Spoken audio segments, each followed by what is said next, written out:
ఆంధ్రప్రదేశ్ రాష్ట్ర ప్రభుత్వానికి నేను ఒక విజ్ఞప్తి చేస్తున్నాను.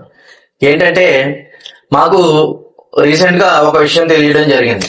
అదేంటంటే అంతర్వేది శ్రీ లక్ష్మీ నరసింహస్వామి వారి రథాన్ని ఏదైతే 2020లో తగలబడిపోయిందో తెలియదు, కానీ ఆ రథాన్ని నిమజ్జనం చేయాలని రాష్ట్ర ప్రభుత్వం నిర్ణయించినట్టు తెలుస్తుంది.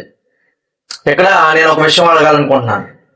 ఏంటంటే రథం తగలబడిపోయినప్పుడు మీరు ప్రతిపక్షంలో ఉన్నప్పుడు అధికార పక్షాన్ని విమర్శించడం, రథాన్ని ఎవరో తగలబెట్టేశారనడం అదంతా చేశారు. కానీ ఇప్పుడు మీరు ఆ రథానికి సంబంధించిన జాడం లేకుండా నిమజ్జనం చేయడం అనేది కరెక్ట్ కాదు. ఎందుకంటే ఇంకా ఆ రథాన్ని ఎవరు తగలబెట్టారో తెలియదు, పోనీ ఎవరు కాల్ చేశారో తెలియదు, దానికి అదే తగలడిపోయింది అనేది తెలియదు, దానికి అదే ఏమైందో తెలియదు. ఏమైందో తెలియకుండా ఏ రిపోర్టు ఇవ్వకుండా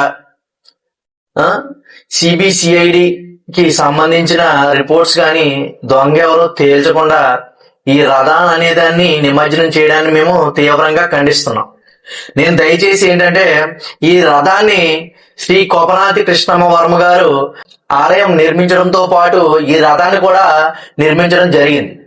సో మీరు ఏం చేస్తారంటే, మీరు ఎలాగా నిమజ్జనం చేసేయాలనుకుంటున్నారు కాబట్టి ఈ ఆలయాన్ని నిర్మించిన కోపనాథి కృష్ణమ్మ గారు వారసులైనటువంటి అగ్నికుల క్షత్రులకి ఈ రథాన్ని మీరు అప్పగించేయండి.